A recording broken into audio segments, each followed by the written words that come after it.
All right, welcome to today's news, and I'm Matt Taibbi. Michael Tracey, I think. You're Michael Tracey, and I bet there's lots of folks here who are just bubbling over with love and the milk of loving kindness who just can't wait to share their comments with us. We're gonna all the productive feedback. All the productive feedback that we're expecting, and we'll engage with some of it. But we should start off by wishing everybody a happy St. Patrick's Day, which is technically tomorrow. You see, I'm adorned in the traditional colors of my people. I am half Irish. Michael, you're a little bit Irish? No, I'm half Irish. I'm half Irish, half Italian. It's just that nobody ever thinks that I'm Irish, or even though my last name Tracey is the Irish spelling of the surname. But if anything, it's always just people being perpetually confused when they find out I'm not Jewish. I don't know if they're disappointed or if they are pleased. It can vary. I always tell them, I wish I was Jewish. I guess my IQ would be a few points higher. But other than that, no, I'm not Jewish. I probably could have gone to like one of those cool summer camps where like you can get it subsidized and stuff. Like that's what all the Jewish friends I had growing up did. But I was just stuck going to like the town pool. I did the town pool as well. I went to a semi crappy summer camp. I didn't get to do anything fancy. I didn't get to do like the dirty dancing camp or any of that stuff. Didn't go to the Poconos. Where did you grow up, Michael? New Jersey. New Jersey. Okay. Yeah, where like where you are in Jersey City? No. Essex County. So roundabouts where the Sopranos lived. Gotcha. All right. So, and you went to high school there, the whole thing? Yeah, the whole thing. I share a hometown with Justice Samuel Alito. West Caldwell, New Jersey, if people are interested. I mean, it's easily Googleable, so it's not like I'm giving up any kind of sensitive information there. But well, I mean, you don't want to be giving away your exact geolocation. No, it's not my current location. But yeah, not your current location. Yeah. But notable persons associated with my hometown include Samuel Alito, G. Gordon Liddy, and myself. G. Gordon Liddy, outstanding. Yep. You know what? He's Yogi crazy. Berra. Did you ever read his book? Did you read Will? I never read his book. No. It's one of the great autobiographies of all time. He's absolutely nuts, but it's a great book. Like John Lennon wrote him a thank you letter when he read it. Oh, really? Yeah. No, is that when he became like a talk radio host? It was in between. It was like it was sort of in between his prison sentence and then later before it became a media figure. Really, what's amazing about the book is that it speeds through all the stuff that was supposed to be the saleable part about Watergate, and then the book really takes off when he's in prison and like ends up becoming this major prison leader who wiretaps the warden and does all kinds of crazy shit. Anyway, I'm rambling. Lots of stuff happened this weekend. We're going to get to as much of it as we can, and then we're going to engage on a sort of a broader question about whether podcasts are worse than the mainstream press. Michael, you have pretty definite feelings about this. Well, hold on. Before we go any further, Matt, let's underscore that there is no truth at all to these vicious rumors that the real name of this show is something like the Pedophile Report or Private Pedo Party. No. We straightforward, just news broadcasting title is, as you can see, today's news, and there's nothing beyond that. So please pipe down with all these nasty insinuations. And the pizza that is the slice of pizza looking thing is actually just an A in a Swedish wingding font. It's actually just a formatting error that we never bothered to fix in the logo. So there's nothing beyond that. But sometimes those little flaws are what makes art great, right? True. So it's true. not suggestive at all. We're not suggesting that pizza is code for anything. Grape soda was not a backup name for the show. Neither was Lolita Express. So we probably would have. I mean, Lolita Express, had we hypothetically wanted to give the show a secret secondary name, it almost seemed a little bit too on the nose. Yeah, if we're honest. Yeah. I was more in favor of it than you were. So it's none of those things. It's today's news, and it's like imagine Walter Cronkite, but on a Substack live stream. That's what today's news is. That's exactly what this is. I mean, I was actually getting Walter Cronkite vibes as we were just talking. Walter Cronkite actually got caught meeting with Epstein. Did you know that? Did he really? Well, yeah. In the first production of the latest Epstein files. I'm going through them, right? So this is like December 19th, 20th or something. And they have like all these, just unorganized photos of things. Because Jeffrey Epstein, for one thing, might have been the most photographed man in history. I don't know how many. What do you just have a constant team of photographers surrounding him 24/7? It's bizarre. But I look at a guy so he's at his New Mexico ranch, right? And he's meeting with two people. They're sitting on a couch. They have like a little platter of hors d'oeuvres. I'm looking at the guy he's chatting to. And I said, wait, is that Walter Cronkite? And then sure enough, like it is Walter Cronkite. I guess he ended up getting Walter Cronkite to come over to the New Mexico ranch and like have a little sit down. I don't know. So you can never fail to find somebody new who's like quote unquote implicated in this. Well, we got to destroy Cronkite's reputation as quickly as possible. He's got to be liquidated and maybe arrested, according to a certain Oscars host. But we'll get to that in a moment. So the media world is suddenly exploding because sort of the biggest figure in American media right now. Is that correct to say, or is Joe Rogan the biggest figure in American media? Is Tucker, or is it Tucker or Joe? Probably by volume, it's Rogan.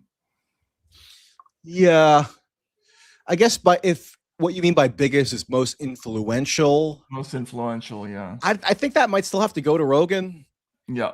But, a reasonable case could be made probably one way or another for both of them. Okay. Well, Tucker came out over the weekend and in an announcement that replicated an earlier incident about being tracked by FISA, announced that he was being that the CIA was monitoring his texts in order to set him up for a crime. So let's listen to that. SOT. This is SOT 2, I believe, Mr. Producer. Countries tend to become more authoritarian in wartime. It's just the nature of war. People are dying. The stakes are high. People's emotions have risen to a very high point, to a crescendo. And so there's much less tolerance for any kind of dissent in the homeland. The irony, of course, is the United States fights wars on behalf of freedom, but there's always less of it here in our country during wars. There's no justification for your government, which you own, you're a shareholder in it, you pay for it, to be violating your privacy like this. But it happens all the time. And in fact, one of the reasons that CIA or people within CIA, just to be clear, it's a huge, sprawling, disconnected agency. What it does in a specific case doesn't represent what everybody in the building thinks, but there are some people who are mad at me for my views about Israel. And they have some latitude. And one of the reasons they pass on criminal complaints, in effect, to law enforcement is to justify warrants for spying on Americans. So that is an absolutely real thing. But the main reason they do it is to leak the existence of the investigation, such as it is, to the media, and then humiliate and terrify the subjects of this op. And that's, of course, happened to me repeatedly. Okay. So this came in a tweet, right? That basically said when you find out that the CIA is monitoring your texts in an attempt to, what was the exact language? In an attempt to set you up? An attempt to make some kind of criminal referral. Yeah. against him because they don't like his views on Israel or something to that effect. So, a couple of things about this before we get to what to think about this. Tucker, obviously, there was an incident. Was it last year? The FISA incident, or was it? No, that was 2021. 2021. That's right. It was 2021. Okay, so he was attempting to arrange an interview with Putin, which he did ultimately get. Yeah. But this is while he was still on Fox in 2021. Yeah. The Putin interview was later after he had launched his independent media venture. Right. And almost immediately after, he made a phone call to somebody in the Russian government. There was an Axios story essentially saying, confirmed Tucker Carlson had contact with somebody in the Russian government. So that whole business about the FISA, he claimed that he'd been monitored by FISA. There were a lot of people who were very skeptical of that. I think it ultimately turned out to be true. They weren't listening to him per se. They were probably listening to whoever was on the other end of that call. And so it incidentally could have gotten swept up into whatever surveillance protocol was in effect to monitor the Russian state actors. Yeah, it was FISA's, and the problem is that it's become too easy to access FISA and to unmask people and do all this all kinds of other stuff, which is why the fact that it was leaked so quickly to the media became, it was a little bit of a scandal, right? It's essentially somebody in the intelligence community leaking news to somebody in the press about Tucker having contact with Russians. This story seems to be a little bit different. Michael, like, what's your understanding of exactly what happened here? I don't have a great understanding of exactly what happened because, look, I mean, I currently have some reason to doubt the accuracy with which Tucker is currently perceiving reality on a variety of different fronts. So not that I would just discount what he's saying here totally right off the bat. Like, there might be some kernel of truth to it. I just think that Tucker has been in such an epistemic freefall lately, where, especially since he launched his new media venture, and it's kind of just accelerated ever since, he's not bound by any kind of like guardrails of like a traditional conception of facts and evidence, such that it's less and less tenable for me to just take at total face value whatever he's relaying. So, I mean, if we do take it at face value, what he seems to be saying is that he was in communication with people in Iran prior to the war being launched, and that this was picked up on by the CIA or monitored, and the CIA made some sort of criminal referral. I'm not sure what process that would necessarily entail, but there was some criminal referral allegedly made, or he was allegedly told, and he's potentially now going to be accused of some sort of subversion or treason or something like that. I've seen multiple variants. People say it's a FARA charge. Some people say it's it's some sort of like aiding and abetting the enemy. This is just people speculating based on how he told it. Right, which is one of the weird things about this. Well, it's not weird. It's totally standard now for how media works. The reason I brought up the FISA thing before is that, yes, it did ultimately turn out that was true. And the immediate speculation turned out to be, most of it turned out to be incorrect. But as you say, like Tucker's been, he hasn't exactly been behaving like somebody who was raised in the litigation sensitive corporate media lately. Let's look at a couple of clips that would. One second though, just, I mean, I think this is useful context, because here's how Tucker described what went on in the 2021 incident. Mm-hmm. He said, and this was him on Fox, He told his audience on Fox, quote, "The Biden administration is spying on us. We have confirmed that." Now, if you notice, he could easily say, in theory, that the Trump administration is spying on me or potentially trying to frame me for some kind of criminal offense. And he does claim that he's potentially being framed. That was what he wrote in the initial tweet that put out the video. But it's always he does the same routine now that he always does, especially vis-a-vis Trump and this Iran war, which is he always tries to mysteriously exempt Trump from the criticism that he appears to be leveling, which he aims at other sort of nefarious actors that are surrounding Trump and leading him astray. Right. So whereas, when this happened, when some version of this happened 5 years ago, he had no problem directly blaming Joe Biden and the Biden administration and making a very clear cut political point out of it. Now it goes into this whole thing where what he's been trying to do, because he doesn't like the Iran war, I think justifiably so. But what he's been trying to do is displace any responsibility for the initiation of the Iran war off of Trump entirely and solely onto Israel and the CIA. And the CIA, or like other like deep state actors who are working in concert with Israel. Okay. So that's not me saying that Israel has no role whatsoever in why this war was launched. It's just noting that there's this caricature or overwrought cartoon version of Israel that Tucker and people of a similar inclination have been myopically fixating on in lieu of actually doing what they know they can't do, or at least they can't do and remain in good standing with Trump, which is that they can't actually direct their critique at him. So I think this is just a continuation of this like obfuscatory routine he's been doing, where the commander-in-chief somehow has no agency for launching the war that Tucker claims is this apocalyptic disaster. So this is just kind of like a side plot in that narrative. Yeah. And we'll get to this in a second. There was an amazing sort of galvanizing reaction by everybody in the podcast community when he did this. But let's share a couple of the clips of the things that you're talking about. Do we have Tucker Pizzagate, mystery producer, or Tucker Demons?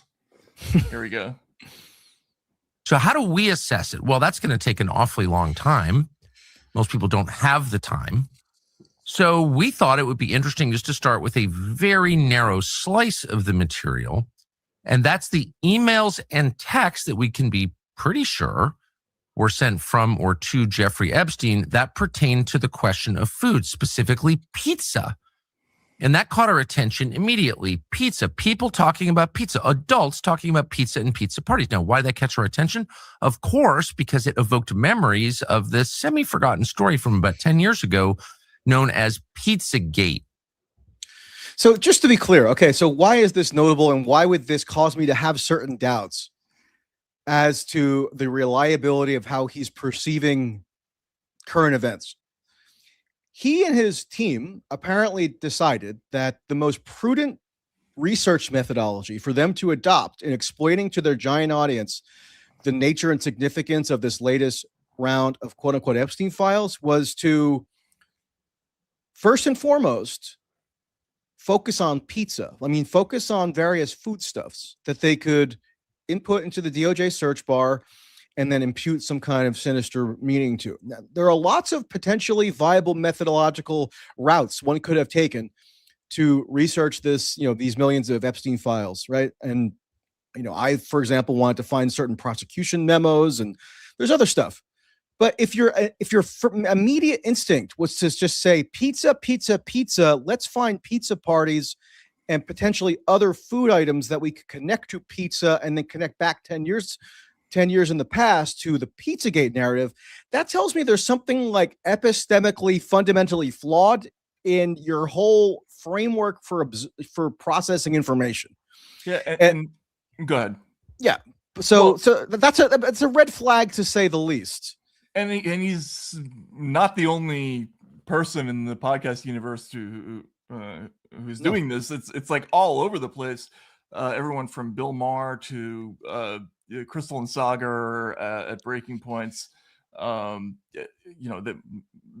they kind of somewhat surprisingly endorsed Pizzagate in a show a little bit ago. But let's take a look at Tucker demons as well, because this is another sort of linguistic constant of this period. You think you were attacked by a demon. And I have to tell you, like, a lot of people mock this, they roll their eyes, but I look at like what happened to Charlie, what happened in the wake of Charlie, what happened at the Ascension School in Minneapolis, where that man went in there and shot a bunch of little children praying at their church school. And I challenge anyone to tell me there aren't demons among us. Well, I never thought there were. I thought the whole thing was like bizarre. So what happened? Because like culturally, I'm just not from a world where people are attacked by demons. And in fact, when it happened the next morning, when I saw the blood on my sheets, I was like, I actually called someone who works for me, who's a very sincere, lifelong evangelical. And I'm like, have you ever heard of this? And she's like, oh yeah, it happens all the time. I was like, what? Not to Episcopalians, it doesn't. Stuff it down. Yeah, no, it was wild. Yeah, I mean, I'm not embarrassed at all. And I don't care if I'm mocked. Don't get anything out of making this up. And I'm not making it up. But what happened? I had this crazy experience where I was in the truck with someone coming back from quail hunting. And I had all of a sudden we were talking about someone I despise. And all of a sudden I had this crazy empathy for the person, like really intense empathy. Like I could understand why this person was doing these horrible things. And I said to the person in the truck, this is a family dispute, right? So I said to the person, maybe my brother, and I said, I think I know what's happening here. This person feels this way, that way, this way. And my brother goes, how did you know that? I said, I don't know. It just like, and my brother goes, I think like God is like speaking through you or something. And I felt total, true empathy for this person I truly hate. It was like the craziest thing that's ever happened to me. I have no idea where it came from. My brother's like, I think that's from God. Like, there's no way you could. It's like, well, that's kind of wild. So then I get home. We have this huge dinner party, which we always have dinner parties. And I forget about it. And I'm telling you this because they're twinned. The one leads to the other. I had this profound experience with God, like profound and beautiful and unexpected. And then I go to bed with my wife and 4 dogs who sleep in the bed. My wife said 4 children. Okay. All right. My dogs are hunting dogs. We get it. So in other words, he ends up going on to explain how he woke up in the middle of the night and felt like he couldn't breathe. And he goes outside and he wanders around. He finally regains his composure, but then he realizes he has scratch marks that are bleeding. And his conclusion is that he was attacked by a literal demon who entered from the metaphysical realm into the physical realm, scratched him, even as he was already in the habit of sleeping in bed with several hunting dogs. But that apparently did not occur to him as a plausible explanation for why it is that he got these scratches while he was sleeping in bed. And he's very earnest about this. Like, I had heard about this story even prior to him debuting it publicly. And from everything I can gather, he like earnestly believes it. So I'm just going to take him at his word and that he earnestly believes this stuff and he believes God is speaking through him. And he's had like some major religious epiphany. And he now, I guess, styles himself as some sort of prophet through whom God is communicating to the world, and giving him all these revelatory insights. And by the way, he's not the only person who's got this issue. There are lots of politicians, some of them in the government, some in foreign governments, but whatever. Sorry. No, I'm just saying, but this all adds up to a collapse in whatever epistemic guardrails of Tucker's that I could perceive prior to like the past couple of years, because I was a semi-regular guest on his show. I know I've known him personally. Always got along with him. Tucker. Yeah. I still do. I mean, I don't have any personal dislike for him at all. I'm just saying that, you know, if this is gonna be an issue of public concern, right, that deals with him, and he's gonna exert the political influence that he does, I simply cannot just credulously accept every sort of blinkered theory that he decides to blurt out as presumptively reliable, given what I know about his precipitous decline in like knowledge production standards And also his -5 for the academic jargon there. sorry. That's okay. That's all right. I'll sit in timeout. Say 5 Hail Marys after the show. But anyway, go ahead. Okay. How about our fathers? And because I am Irish, so I'll be racked with guilt that I'll have to go to the confessional to absolve myself of. But anyway, so like, yeah, that's the bottom line. In that, like, I can't just instinctively trust anything in terms of the accuracy of how he's portraying it at this point. And I had another experience with him over the summer where like I ran to a brick wall with him over Epstein, because he had this guy on his show for 3 hours, Daryl Cooper, who he had like rush over to do an emergency Epstein podcast and tell like millions of people what they should know about Epstein, like an introductory primer on Epstein. It was like one sentence after the next of just total nonsensical hysteria, fomenting lunacy. And like, I just couldn't like get through to him. So I kind of just gave up after a while. But now I feel like things have a little bit come to a head where like, he's one of the major people forming political perceptions around like the Iran war, Trump's culpability or lack thereof in the war, the role of Israel in the war. And then you tie in this new little rabbit hole that we're on, where he potentially is also somehow involved in having been spied on by the FBI because he's an Israel critic or because he's too critical of the war, et cetera, et cetera. Like now I have to like set aside whatever personal affinity that I did once have for him, and still do on some level, and just explain why it is that I feel like people should be rationally doubtful about how seriously we can take anything that he's been saying at this point, absent like corroborating evidence or some other form of substantiation, which he could maybe provide at some point, but as of now, he hasn't. And or what will come out if there is, if there are actual charges, we'll find out what it is that they're setting him up for, if they are indeed. But it's funny that you mentioned guilt. I had only just started to come to grips with some lingering guilt that I felt about like an undercover assignment I did a gazillion years ago, where I went and lived as a member of an apocalyptic church in San Antonio.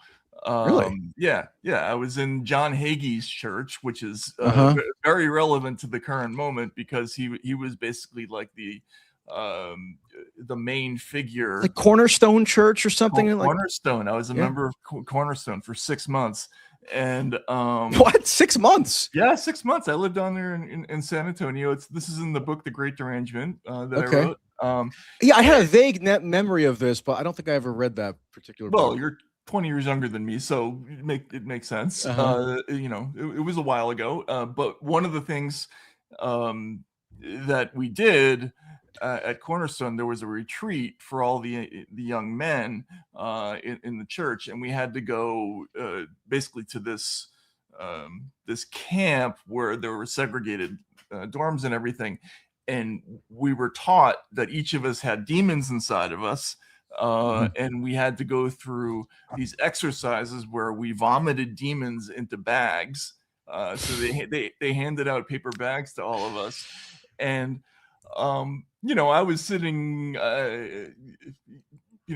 obviously it was the old cliche, New York savvy writer picking on the yokels story, right? And I was probably meaner than I had to be when I wrote up what actually happened. Where was this written up for? Was it written for the book specifically, or did it appear someplace else? It's in the book, and it was in Rolling Stone also. Okay. And later on, the book isn't really all that mean, actually. It ended up being significantly muted by the fact that I felt kind of bad for a lot of the people in the church, and they were mostly really nice people.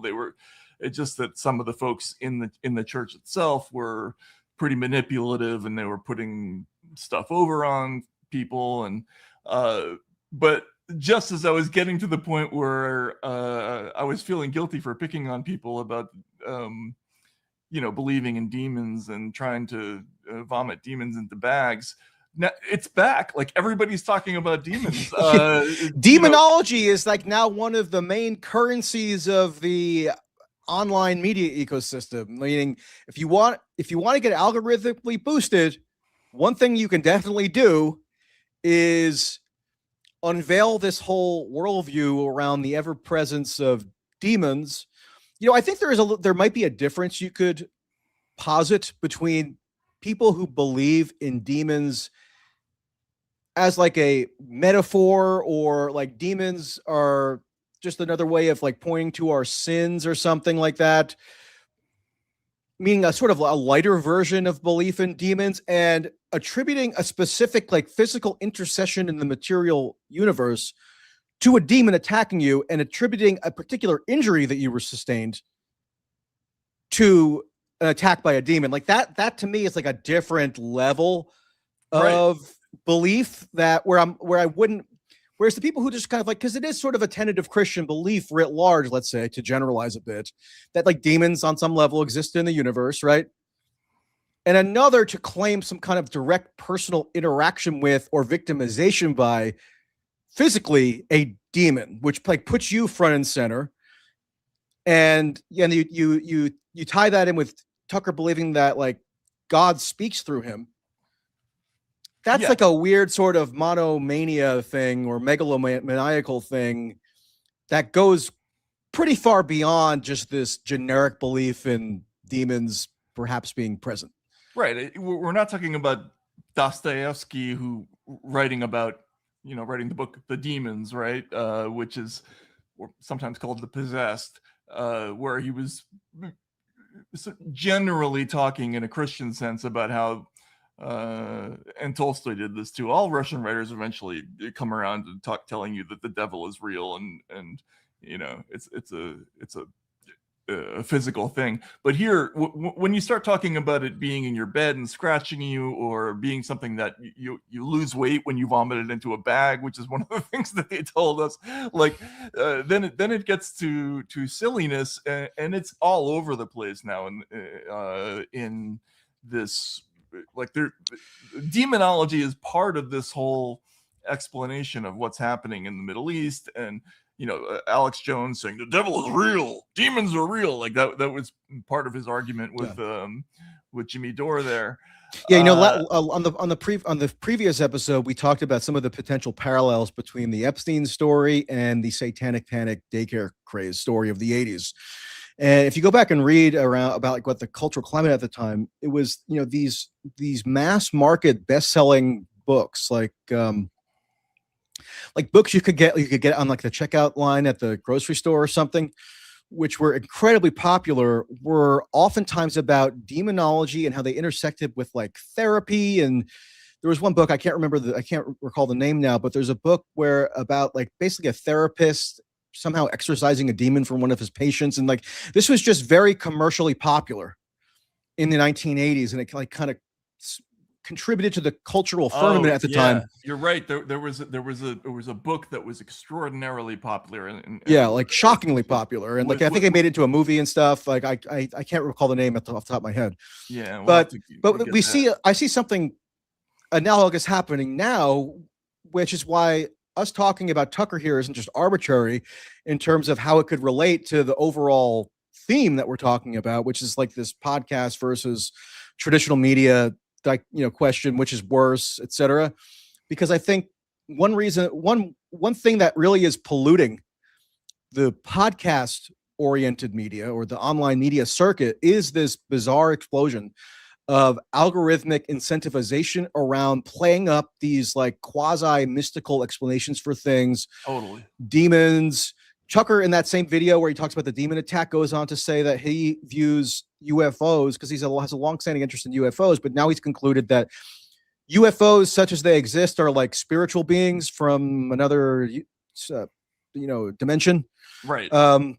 So it's stuff like that, and like this stuff is like people eat this stuff up. They love it, and it forms their worldview, and then that creates the feedback loop where because the online media is so responsive to like audience sentiment, they just give the people what they want. And we're going to argue about this later, but I would, one of the things I'm going to argue is that the mainstream press is partially responsible for this because they started legitimizing the concept of dot connecting as a Sure. form of analysis, right? Just to answer this question here from D Stunk, guys, are you saying that's what is going on right now in the world is not a battle of good versus evil? Question. Being serious now. I might be saying that. I'm certainly saying that I don't think physical demons are involved in the picture. And if they are, like I guess this gets to the larger question of what is this program? You know, we're not going to give you wild theories about things. We may not even get to the issue of whether or not we think there's good versus evil. I'm not even sure that that's our job. But one of the things I think we both believe is that most of what we see out there is a lot more complicated than is being represented in podcasts, right?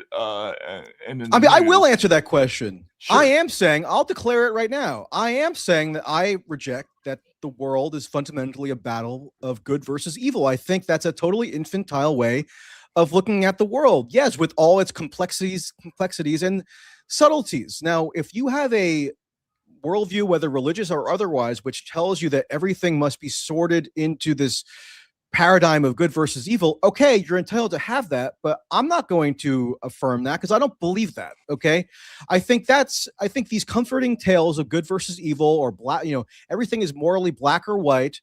Those are the kind of tales that you tell little children who lack the cognitive capacity to apprehend moral subtlety or like gradations in morality, right? So you tell them what? A fairy tale about the three little pigs versus the big bad wolf. That's something they can understand.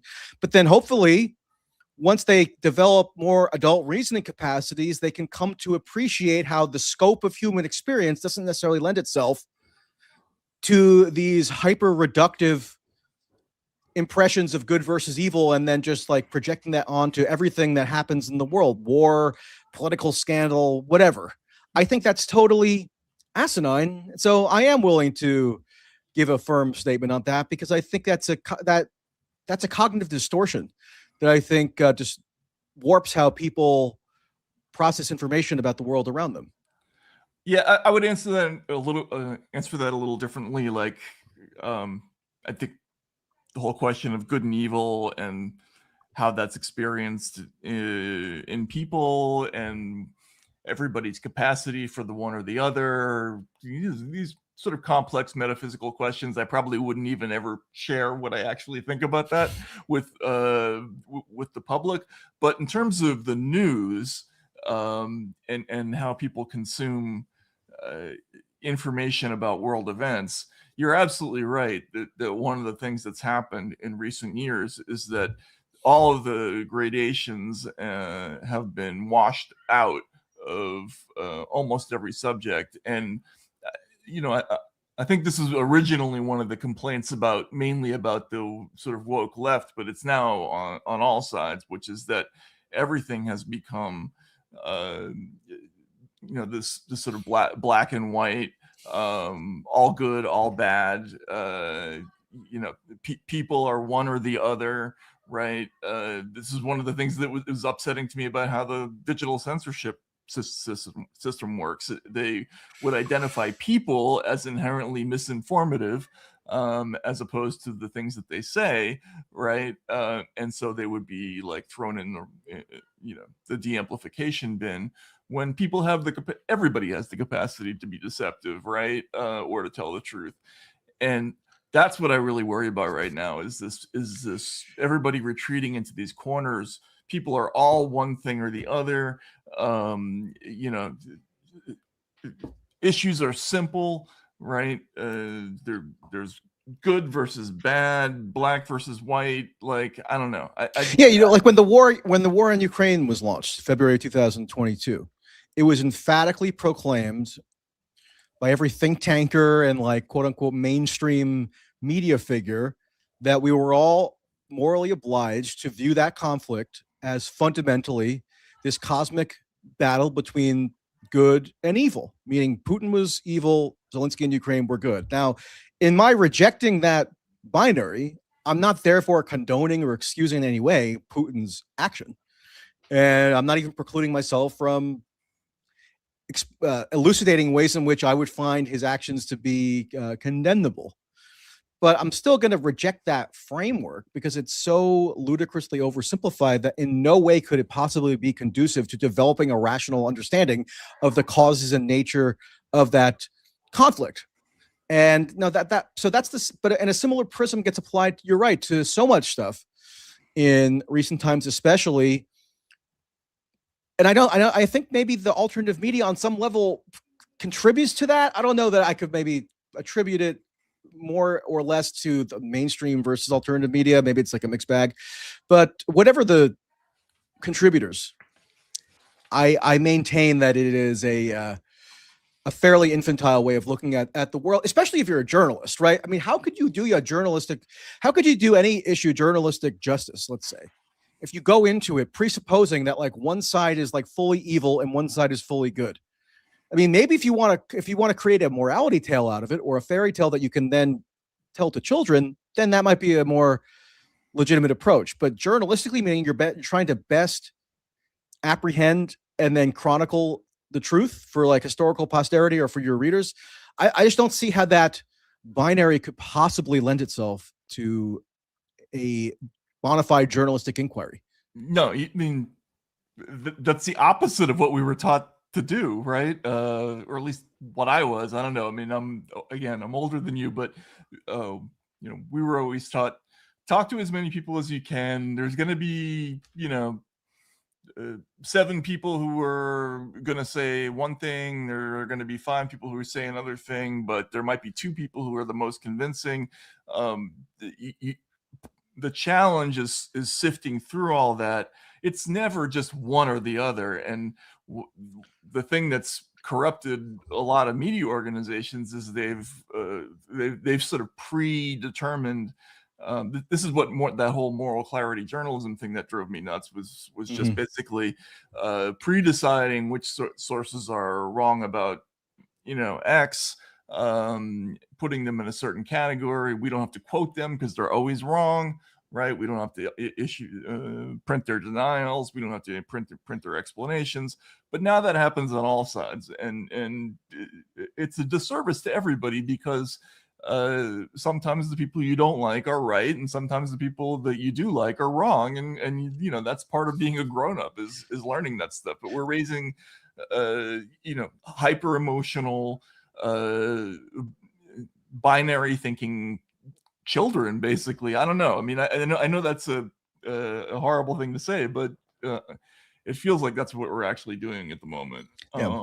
And especially, I mean, obviously all this was turbocharged with Trump being like this organizing principle of everybody's daily consciousness, where like your position relative to him, meaning your moral outlook on him as positive or negative, like defines the rest of your worldview and like inflects the rest of every belief that you hold, which is something that I've always tried to resist. I mean, my view on Trump is more antagonistic in the second term than even it was in the first term.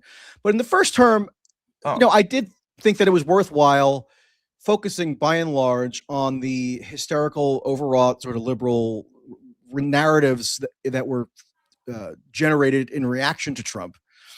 Russiagate being foremost amongst them, because that actually had a lot of adverse effects on a whole variety of things, including U.S. foreign policy. But then, now Epstein has supplanted Russiagate, right, as the predominant second-term oppositional narrative against Trump. And even now, with my being much more sort of pessimistic or ominous, or even oftentimes disturbed about what the second-term Trump phenomenon is, I'm still not going to just arbitrarily say to myself, gee, because it could somehow incidentally redound to the political advantage of Trump that I'm showing why the main oppositional narrative against him is flawed, I'm therefore not going to do like the journalistic interrogation of it that I would otherwise be disposed to do, because I have this higher principle that I'm following, which is antipathy to Trump. Like, that's never been my lodestar, let's say. But I feel like lots of people, whether just you just talking about ordinary citizens, people on the internet, or journalists, feel I really get the strong impression that it never even occurs to them to sort of like reason about things at that level. It's always just like, what is their initial emotional reaction, and then like what beliefs then flow from that. And not to be too highfalutin about it, but like if you want to do a little bit more of refined reasoning, you have to kind of think about things with a little bit more of detachment, especially for journalists. Yeah, no, the thing I used to like about journalists is that they didn't give a shit about, they were totally detached about it. And you if you hung out in a newsroom, it was like hanging out at a comedy club. They joked about everything, and the only thing that they really cared about was, is this right or is it incorrect? Because that was their careers if they screwed it up. You talk about Trump, the thing that drove me nuts about the press starting in 2016, and I used to talk about this with Walter also, but was you could only explain his rise in one way. They would only, like, if you said something other than it was a manifestation of white supremacy, then people would start to say that you're a Trump supporter or whatever it was, and then they use that as a disciplinary method, right? Which is or you're anti-Trump. Remember that anti-Trump. There was a whole that was declared to be this nefarious little cohort within the media, where these ideological traitors, people who had been perceived as somewhat more progressive or left-wing of some kind, had given over to their contrarianism, and now were not necessarily pro-Trump overtly, but anti-Trump, because they were critical of Russiagate, or they were critical of like. Oh, were you in that story? I was. I mean, there was like a Vanity. I don't know if you remember this. Yeah, I think it was John Chait did it. I think. There was one in Vanity Fair by James Wolcott. I remember. Oh, Wolcott did it too. Okay. Yeah. I mean, that's the one that I recall. Sad. I think Jonathan Chait did it. Yeah, I think I remember the Jonathan Chait one too. But yeah, they were trying to like just will into existence this clique of anti-Trump people to try to like divine whatever commonalities existed between them in terms of like temperament or some kind of political tendency or whatever. But it was all ultimately in relation to Trump. So like that's what defined you, right? So if you didn't have the proper moral comportment vis-a-vis Trump, then you were inundated with these, accusations of some kind of grave failure. You were a denialist. They came up with all these words for it. But now they're doing the same thing, as you say, with the Epstein story. And there was an amazing example of it over this weekend. Can we see SOT 5? This is Conan O'Brien at the Oscars. Just a barrel of laughs, Conan. Oh, no. So I have people who feed me stuff whenever they see like a capricious reference to pedophiles nowadays, because I wasn't sitting there watching the Oscars opening monologue, and yet somebody informed me, okay, time to take a drink. Of course, Conan, like within the first 5 minutes, did a such and such joke. Here we go. It's the first time since 2012. First time since 2012 that there are no British actors nominated for Best Actor or Best Actress. Yeah, British spokesperson said, yeah, well, at least we arrest our pedophiles. So we got that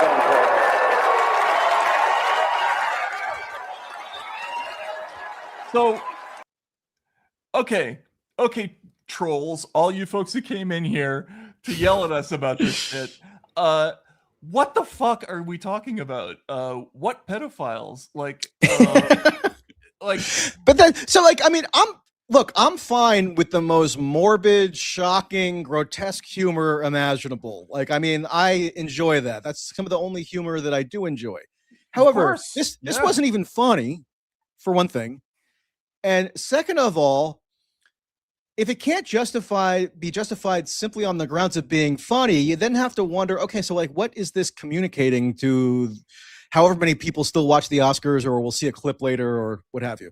Well, it's conveying that, like, gee, there's something really terrible going on in the United States, because compared to England or compared to Britain, we're going soft on our pedophile problem, whereas at least they will arrest a couple of Epstein-connected pedophiles. So obviously that's a reference to Prince Andrew and Peter Mandelson, who were arrested on these totally concocted pretextual charges that had nothing to do with any sex crime at all, but obviously were catalyzed, or the impetus for them was the public uproar over their perceived connections to this most notorious pedophile in human history. And for people who don't know this, they've probably seen the picture of Lord Peter Mandelson in his tidy whities in Jeffrey Epstein's apartment in Paris. But I don't know, Michael, what percentage of Americans do you think know that Lord Peter Mandelson is gay? 100 for sure. No, I mean, virtually none, which is why. And then, so another thing that they do is they put out images. So people don't even read headlines. Oftentimes they'll look at just whatever the image is that is blasted into their awareness. Right. And so the DOJ had this practice that they adopted after acceding to these demands that were made by the so-called victims and their lawyers, who were frantically arguing in federal court for months prior to this most recent Epstein document production, that the DOJ be compelled to impose the most sweeping possible redactions imaginable, pretty much. So the same people who on the one hand were going around sloganeering saying, release the Epstein files, meaning the so-called victims and their lawyers, they were behind the scenes impressing on federal judges how urgently necessary it was that the DOJ be compelled to ensure that the fewest possible Epstein files were actually released, or that the greatest quantity of Epstein files were marred with all these totally superfluous redactions. But one thing that the DOJ ended up doing at the direction of these lawyers was say, okay, we are going to presumptively treat each and every woman who is depicted in some photo or image as a victim, even if there's no claim that they were even victimized, much less that any claimed victimization had actually been investigated whatsoever for veracity or credibility. It's just any woman, with the exception of Ghislaine Maxwell, is going to be considered a victim, and therefore their facial imagery, which is what Todd Blanche, the Deputy Attorney General, said, that's going to be presumptively redacted, whereas every man presumptively unredacted. So you have these absurd situations where Peter Mandelson, who is gay, is in a photo with some woman or female whose face is presumptively blacked out. And yeah, he's in his bathrobe or something. She's a survivor. So she's a survivor. Again, even if she never even claimed survivorship. Right. Whatever you want, whatever the noun is. And so what does that convey to the untrained eye? Well, no. That woman's a victim of something, and Peter Mandelson either victimized her or was complicit in enabling her victimization, right? Right. I mean, I'm sure one could make the argument that it didn't make her feel comfortable to be there with a dude in his underwear. There's an argument for that. But to answer, shouldn't you ask her? Shouldn't she be asked? Yeah, I think absolutely, yeah, for sure.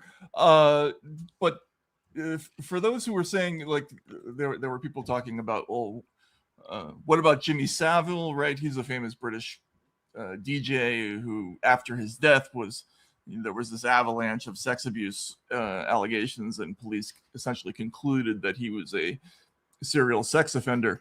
Well, okay, that does happen, but these people are alive, and there's no evidence that they're pedophiles, beyond the fact that they appear in this file. Now, that doesn't mean that Lord Peter Mandelson didn't do something wrong, right? There might be,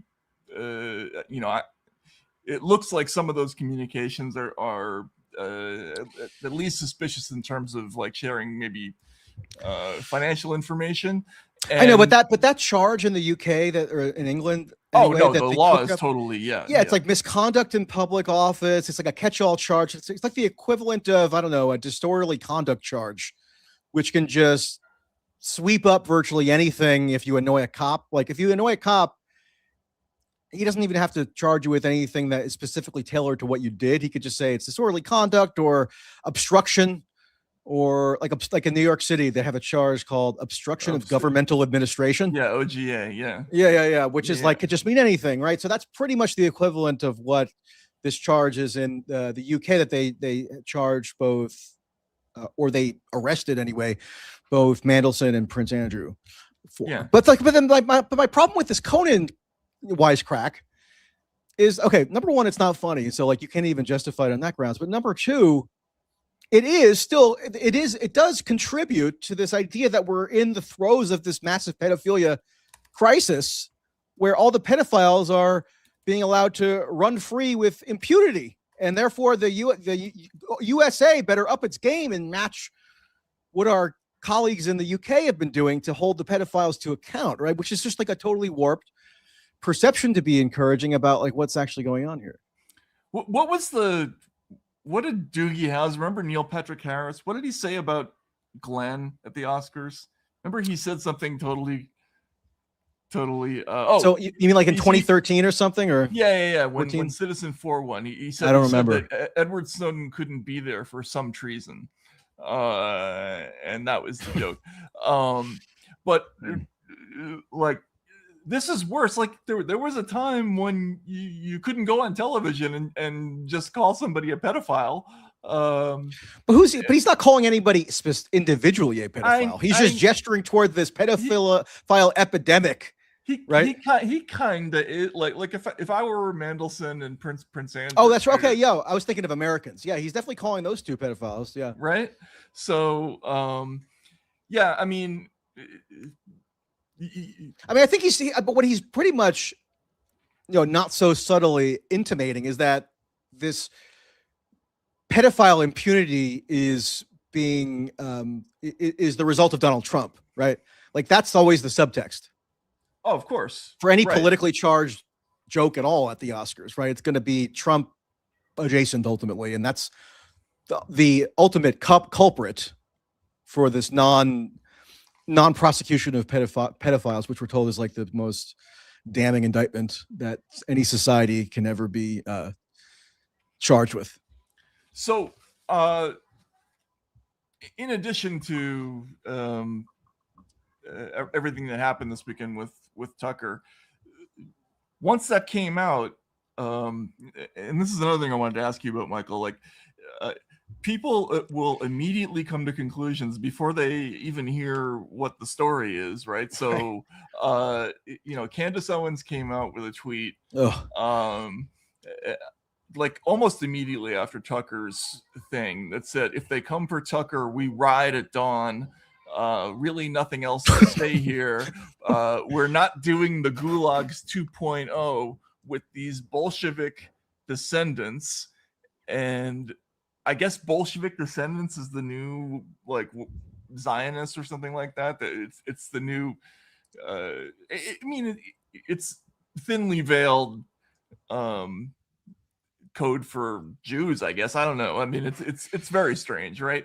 But we ride at dawn, and then there were all these pledges of solidarity. And look, I've always been supportive of journalists who are the subject of unwarranted, attention from the intelligence community, including Tucker, when that happened. And if that turns out to be the case here, absolutely, it's totally inappropriate. I don't think it's unbelievable, but nobody knows what the alleged charge is. All that people have is this relatively slimmed down version of an account from Tucker. We ride into dawn. Like, what is this, like Mad Max or something? And right, yeah, exactly. And this is and this is so this like crew of podcasters are going to get on their like nitro charged Humvee or something and ride off into this like dystopian hellscape to go extricate Tucker from the CIA dungeon that's being guarded by some Israeli demonoids or whatever. Right. Yeah, exactly. And then and so okay, here's the problem with that. Like the thing that really drove people crazy about the quote unquote mainstream media in 2016 was the presumption that there was like a secret deal behind the scenes that everybody was going to gang up on Trump, and there was like solidarity about this. That again, this is what that moral clarity journalism thing was. But now podcasters are doing it. Now they're all banding together, and if you step off the reservation, then they're doing the same disciplinary stuff that happened to people who are in the regular media. And I say that as somebody who was squeezed out of the regular media, and now this is happening in independent media. So let's look at SOT 4. This is Megan. So the Megyn Kelly, and she's talking about what happened to Tucker. And everybody's got to be on the team now. So let's hear what she has to say. This is stunning and deeply wrong. And I believe Tucker. Some don't. I do. I believe him completely, because he would have zero interest in running out, making himself the center of any story, which he doesn't like to do ever, even when he often is. And knowing him, I detected real concern in his voice there, because he's worried about what's happening to our government. Like, why are we behaving like this? Why would we be going after private citizens, a journalist in Tucker's case, for investigating the war? I mean, if Tucker, he says he spoke with sources in Iran prior to the conflict getting launched, that's something you would do if you had sources in Iran. You wanted to find out what was happening on the ground there. In order to violate the Foreign Agent Registration Act, you have to be acting on behalf of a foreign principal. You have to actually be like doing their bidding in an actual relationship. I mean, look, if it does turn out that Tucker's account of this is 100% accurate, which is possible. I'm not saying it's probable at this point, but it is possible. If that comes to pass, then yeah, I would join the brigades of people denouncing it as well. Yeah, but absolutely. I just don't. The problem is that they do it in the first 10 seconds, and yeah. we don't even know what it is yet. We don't have any yet. There's no adequate grounds to be making these kinds of like definitive statements yet. And as we mentioned earlier, there are some grounds to be a little bit dubious as to whether we're being told has been relayed accurately or accurately enough that we could just like go on the assumption that it must be true. Yeah, it could be incorrect. It could be slightly off. You know, you never know. Somebody told them something that maybe got spun a little bit, and then something's lost in translation. I mean, there's a bunch of different explanations that range from like sinister and cynical to like good faith but accidental. Who knows? Yeah, I just think that, you know, her preface there by saying Tucker would have no reason to do this. He would have no reason to make himself the center of attention. Really? I mean, yeah, he kind of would, because he has this personal connection to Donald Trump, right? Going back to the first term where he talked about how like he would go and try to dissuade Trump from bombing Iran or whatever. And so it's this long-standing odyssey he's been on with Trump.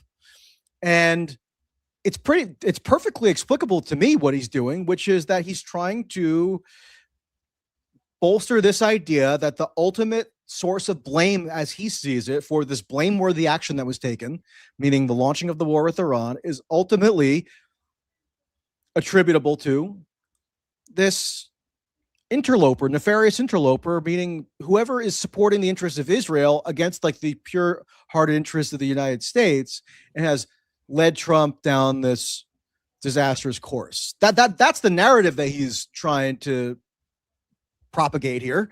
So if he could give extra ammunition to that narrative by coming up with this exciting new subterfuge spy plot with the CIA and Israel, I mean, look, I'm not saying that like he is consciously necessarily in his own mind motivated by a pure commercial incentive, but obviously this is going to make a lot more people tune into the podcast, right? Right. And look, that's a whole other aspect of the whole mainstream press versus podcast thing. Just to respond to at Whitney Streethouse for a second. So Candace is stupid. Her listeners are stupid. Tucker and his listeners are stupid. Anyone who questions Israel's motives and behavior is stupid. I'm getting tired of being called stupid. No, it's the other way around. It's if you have any reservations about any of this stuff, you're called, all kinds of crazy names, and you're basically denounced as a traitor and unpatriotic. I mean, we saw that bizarre exchange with Jimmy Dore and Alex Jones, where Jimmy's saying, Alex, people, you understand why they have, you have a $1.5 billion debt, legal debt, and people naturally wonder whether you disagreeing with Candace has something to do with that. That's where people are coming from now. Like there's this whole thing where everybody's policing what your proper approach should be to all these different issues. If I disagree with Candace Owens, first of all, it shouldn't be that big of a deal to you, right? Like to a normal person, it shouldn't be a deal breaker with any individual. But now it's like this whole basically bouquet of interrelated theories that everybody's got to have, or else they're on the other side of something. And that's the part that's crazy, I think. Yeah, I'm certainly not saying and have never said that anybody who, quote, questions Israel's motives is stupid. Are you kidding me? I went to Israel shortly after October 7th, and among other things, got my ass kicked by the stormtroopers who report to this Ben Gvir guy, so the actual messianic settler government minister who runs the internal security apparatus. I went to the West Bank. I talked to lots of people with lots of different perspectives, many of whom were very much critical of Israel. And 99% of what I've ever said in the public domain about Israel and U.S. foreign policy in relation to Israel has been critical. Okay. But that doesn't therefore mean I'm going to co-sign whatever nonsense blather that Candace Owens cooks up in her hallucinatory mania, where she's bringing in the Freemasons, she's bringing in some kind of pedophile, satanic something or other.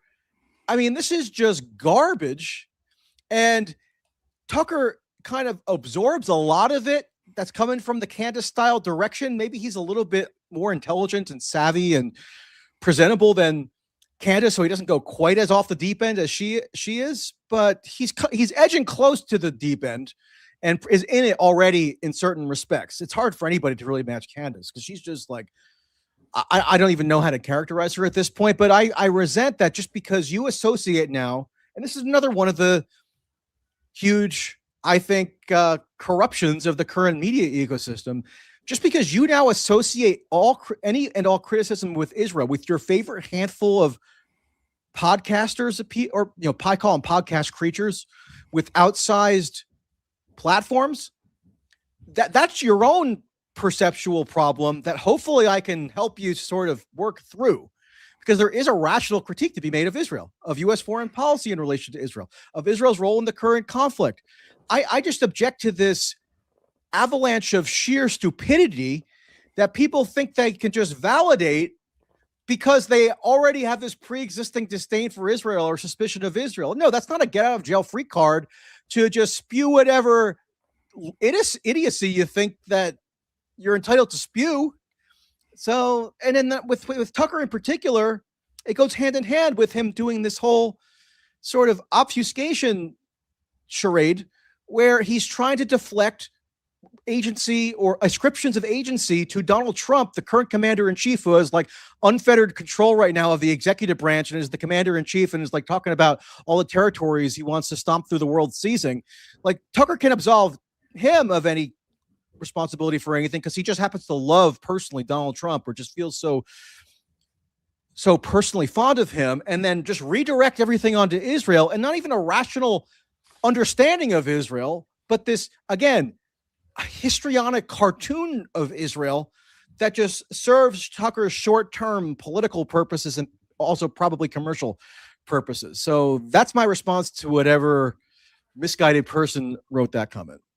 Yep. Okay. Couple other quick things. Any comment on the Megyn Kelly, Mark Levin micro penis incident? No, it's just another one of these proxy disputes. You know, Megyn went after me last week. First of all, I don't need to hear Megyn talking about anybody's penis size, much less Mark Levin's. Okay, I never wanted to even think about Mark Levin in relation to what size his penis may or may not be. But like that's what right wing, in particular, online media debate is now. It's just this constant soap opera between this like handful of right wing of media personalities, and like, where's the meat or what? Where's the beef? You know, the Wendy's slogan. That's an unfortunate. Maybe so. Where's the pizza? Where's the beef jerky? That's right. Yeah, where's the jerky? I mean, because like it really, I mean, it doesn't really have all that much substantive content to me, other than this nonstop spiraling soap opera thing that I guess is working out well for them in terms of generating an audience. But I can't understand how people actually are interested enough in to make this their like primary media diet. Yeah, so we got micro penis Mark here, thinks he has the monopoly on lewd. He tweets about me obsessively in the crudest, nastiest terms possible, literally more than some stalkers I had arrested. He doesn't because then Trump came out and did a Truth Social post where he basically sided with Mark Levin. Yeah, can we see that? That's also number 17, I think. Do we have that? And then there was a somehow Greenwald was commenting on the whole thing. But while they arranged that, just to get to our sort of last discussion in the night. Okay, here we go. By the way, Trump was on even for him, he was on a tirade. He was on a tirade on Truth Social. Just block after block after block of just texts, right? With interspersed with the all caps. I mean, he doesn't even do paragraph indentation so people can read it a little easier. So I'm not necessarily against that. Like, obviously, I'm a big fan of that writer, Nikolai Gogol, who had whole pages without paragraph breaks. I'm not so sure it works as well with Trump. But his Truth Social game has gotten really intense lately. He seems to there seems to be a real thing with arousal at military strike videos. There's a lot of ED ads in there. I was a little surprised at that.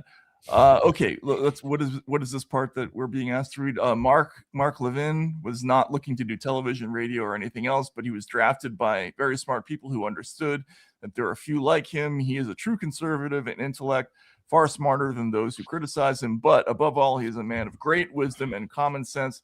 But what's the thing about capitalizations with Trump?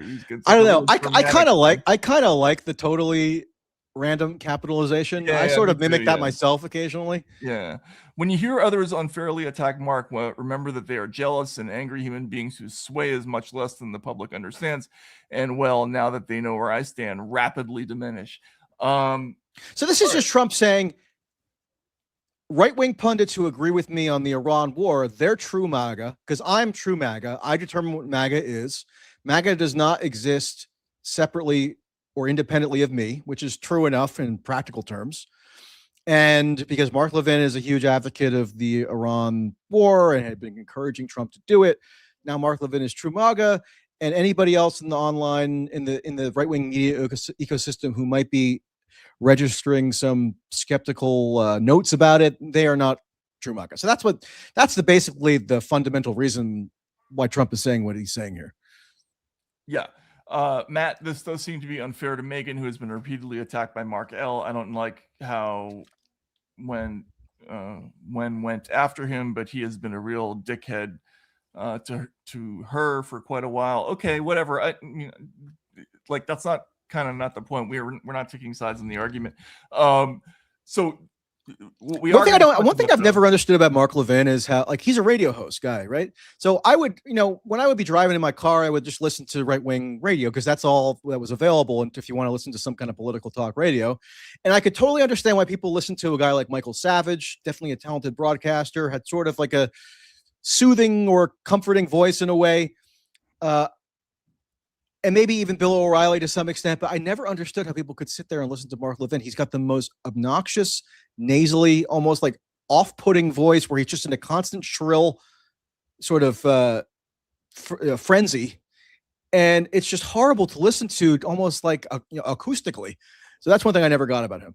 Well, I'm going to back off from that one because I was born without the broadcaster voice. I know it because I grew up in a household full of broadcasters, and I stood out. But okay, to dismount. First of all, this is essentially going to be a preview of a thing we are going to do, which I'm going to just give a little hint about now. We're going to have a March Madness tournament to crown the worst podcaster in the country, and it's the details will be released. Are we still doing that? I wasn't even sure. We are still doing that. So we'll release the brackets later this week. There's going to be a write-up of some of the early action. The regionals have already been concluded. You guys didn't hear about it, but part of what we're going to get into in some of that sports coverage is this larger question, because you tweeted something, I guess it was last Friday actually, but can we see Michael's tweet on the subject? Oh, not the Brendan Carr thing, the I think it's number 1. This tweet I actually think was from a while ago. It was like from May of 2025, maybe, but I just remembered it because we were discussing this topic. Yeah, okay. So if you had to choose one media diet and the choice was between 1, legacy media with basic standards of journalistic verification, however flawed, or 2, just uncritically imbibing the latest serving of the Slopfest podcast X algorithm, you'd have to choose 1, hands down. So, like any... Do you disagree? Well, I would say that there's an argument for the other side. So allow me to retort. Okay. Media is dangerous in basically in relation to how much impact it has and how believed it is, right? So the mainstream press has the capacity to impact people on a much deeper level because people believe, that there are standards there, right? So that when they fuck something up, it tends to have a deeper and more longer, like a longer lasting impact. Now we're this place we're in right now where the podcast world is by far driving the news cycle. Like the audiences don't even compare in the old mainstream press. They're minuscule in comparison. But really, I mean, do we know? Do we know? So if we tally up the subscribers or daily viewers of like the New York Times, Wall Street Journal, Washington Post, CNN, NBC, ABC, etc., that it would be dwarfed, obviously, by this podcaster set. I think. Well, cable definitely would be. Cable news, sure. Yeah, but the New York Times is always doing fantastically well somehow, meaning it's getting even bigger. And I mean, it has 7 million, like 7-8 million subscribers. Does it? I don't Okay. know. It's something like that. But the numbers for a Rogan or or a Tucker are just way beyond the capacity of anything but broadcast television. And a lot of what broadcast, the numbers for broadcast are a little bit skewed because in many parts of the country, that's the only thing that people can access. Certainly online, one could argue that the BBC and the New York Times drives the news cycle as much as any podcasters do. But I think now, right now, just audience wise, like the biggest cable shows just don't have the same. Sure. They're not in the same. Whatever the exact like proportionality of it is, it's clear, obviously, that this podcast media milieu has to be seen as pretty, if not, pretty much on the same level as the mainstream media, if not having supplanted it, just in terms of sheer influence and like what drives the news, etc. So like you can't just, if you're doing a media critique nowadays, right, and all you did was focus on complaining about the New York Times, complaining about CNN, you'd almost be in this like delusional time warp or something, right? Because you would have failed to update your priors for what is actually driving people's belief formation process about the world, like based on what media they consume. Yeah. So there was a reason in 2024 that, Dana White thanked Theo Von and, Joe Rogan was the most coveted political endorsement in the country, essentially. Right. Exactly. Busting with the boys, right? Like they all got nods. And it's because their audiences, were just much bigger, right? Like Kamala Harris not doing the Rogan show was probably a catastrophic decision on her part, although doing it might have been a catastrophic decision on her part too. So, but either way, podcasts are now in a place that they've never been, which is leading the news as opposed to reacting to it. And all I would say is that the notion that the mainstream press, first of all, that it has minimal standards, that's a little bit illusory, because that's not always true. Like, having worked in the mainstream press, I've been in both situations where there's zero fact checking and where there's intense fact checking. And like the big story that should have come out of episodes like Stephen Glass and Jason Blair is that can happen because nobody's looking, right? You can write total bullshit in a mainstream publication and get away with it for a fairly long time, especially now. But Stephen Glass and Jason Blair, those are sort of exceptions to the rule. I mean, those are cases of like outright concerted long-term fraud, which is different than just flawed standards for determining whether something is true enough to publish, or whether the narrative that it's propounding is something that is credible, right? So like the Russiagate stories in the first Trump administration, you'd be hard pressed to find like a fact claim that was strictly wrong in those articles. The problem was that they added up to a narrative, or they kind of created this collage of a theory almost, that advanced people toward thinking that something was true that was fundamentally false, right? So that can happen in the mainstream media. I'm just saying that, for example, I did a column in the Wall Street Journal, a week and a half ago. I had to go through a pretty laborious editing process to confirm that everything that I wrote in there was good to go, and so I'm not saying that there aren't problems with the ordinary fact checking process someplace. But I'm just saying there are it is at least like an aspiration towards some degree of editorial oversight or checking or I mean, it's just not like a no man's land or a free for all, which is what the online independent media is, where like there's not even an expectation that anything will ever be checked.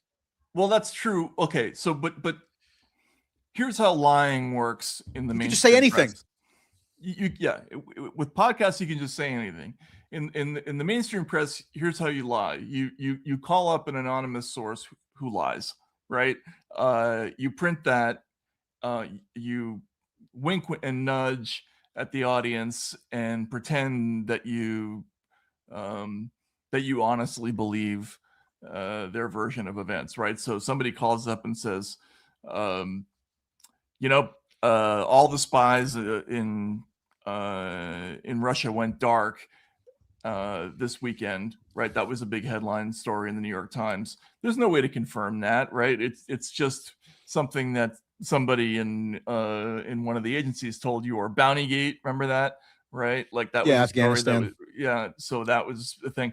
Or but they do also completely lie not infrequently. So, I should make clear that none of my critiques here of the alternative media or the online media or the podcast creatures should be read as meaning that I'm exonerating the mainstream media or traditional media, right? Or I'm just saying that, like, if I had to choose, like, if you had to put a gun to my head and I had to say one way or another, would I want to get would I want to get my information solely from the traditional media or solely from the online independent media, I would have to go with the traditional media, just because at least there's some nominal aspiration toward fact checking things. Like, yeah, I mean, I read the Bountygate stuff, and because I used some discernment, I could discern that this was phony, right? But I don't know that kind of discernment would get me anywhere if I was trying to figure out what was true or what was false, listening to a Joe Rogan thing on the Epstein files, right? I mean, let me just give you one quick example. I just happened to come across this today for whatever reason. This is Joe Rogan's podcast in January of 2024. Okay. This is his, like, his UFC buddy or whatever. Eddie Bravo is on with him. And, and here's what Eddie Bravo says. I mean, again, this was, over 2 years ago. Quote, "I think everything that's going on in the world right now is linked to Jeffrey Epstein. That's what I think. The people that are on the list," so he's somehow asserting that he knows that there's an Epstein list or a client list, and that would come to be widely believed because, like, stuff percolates outward from the Joe Rogan show and people just assume it to be true because then other people repeat it or whatever. He says the people that are on the list would rather, if they had a choice, you want to go to jail for this shit as a pedophile, or would you rather have World War III? World War III would save them. So this is him, like, setting up this framework for understanding events in the world as fundamentally about the people on the Epstein list colluding together to ensure that they're not exposed for their pedophilic sex trafficking crimes. And they're willing to go so far as to instigate World War III to keep themselves out of jail. And so, like, that's kind of relevant now because that's essentially what people think is going on with the Middle East war. And I just think that, that could be rationalized as kind of a million other things that have been on the Joe Rogan show recently. And then this is the biggest audience on the internet. So it's not just me cherry picking or arbitrarily focusing on somebody. No, of course. Yeah, biggest audience on the internet. And that could be rationalized as, well, Joe Rogan's, he's just a comedian, man. He's just this dopey, fun-loving guy who's, like, curious about the world, and he'll talk to anybody. He's not a journalist, right? So Joe Rogan is immediately exempted from having to do any fact-checking of anything ever. And he could just, transmit out the most insane crap constantly, no matter how unbelievably wrong it is, just on a pure factual level. And then no problem, because he's not a journalist, right? At least if you say that you're a journalist on some level, then that comes with an assumption that, like, you're at least required kind of to make sure that you check out what you're saying is factual before you just blurt it out. But not with him and not with all his ancillary podcast colleagues who form this whole ecosystem. So that's, like, part of the crux of my critique here, I guess I would say. I absolutely agree with you. And for those, again, just to reiterate why it is that we're doing this show, Michael and I both, I think, we're living sort of historical specimens left over from a time when people in the media were trained not to say anything on television that could get them sued or in trouble, right? So you would never go on the air. Like, did you ever have media training, Michael? Did you ever do that? Media training? No. You never did that whole thing where they say, okay, when I skipped whatever brainwash meeting you're talking about. Where did you get media training? At Rolling Stone. No.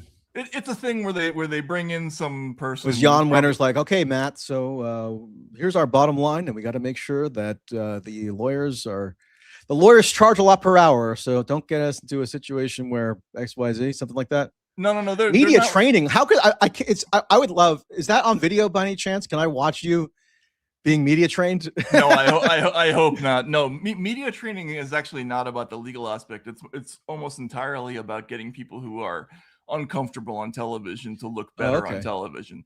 So they give you all these tricks to get you through segments. So they'll tell you, okay, pick 3 things that you're going to say no matter what, and just deliver those when the questions are asked. So that you don't focus too much on, on some sandbagging question or something like that.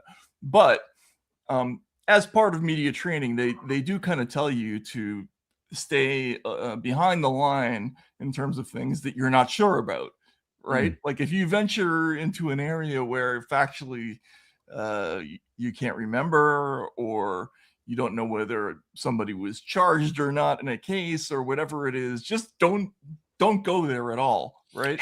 Maybe hedge or qualify, or just don't say something authoritatively that you can't be sure is true. Exactly. So we're not going to do that in this space. And the idea, my guess is that there aren't going to be many places like that left very soon. Because the online media world right now lives and breathes on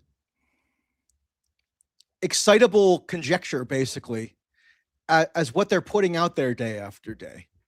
And look, I know it's fun to speculate about stuff and theorize, and I'm not above theorizing about things if I can have like an ample factual basis for inferring something potentially, right? So I'm not just like this, I'm not just kind of like paralyzed into only doing just the facts, ma'am, and like I can never say anything beyond that. But the over reliance on this wild conjecture, I think, is a big problem, because it has loosened the standards for what people perceive to be sufficient evidentiary basis to go out in public and just say stuff. Because now you can just say anything. It doesn't matter.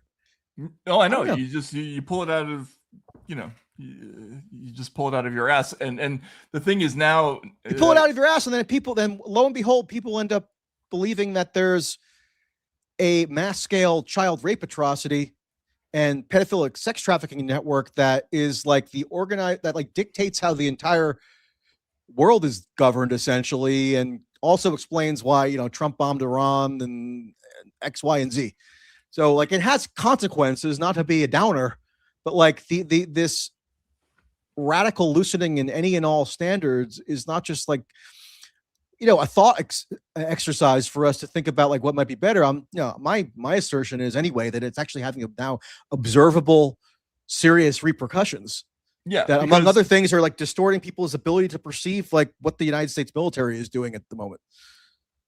Absolutely, yeah. And you mentioned Rogan, right? Like biggest audience in the universe. I know you're not a big fan of Michael Schellenberger, but I could never quite put my finger on what I found just a little off about him. I don't even want to go any further than that. Like there's some stuff that I've seen subsequently, but I don't know. I can't quite articulate what my reservations have been about him over the years.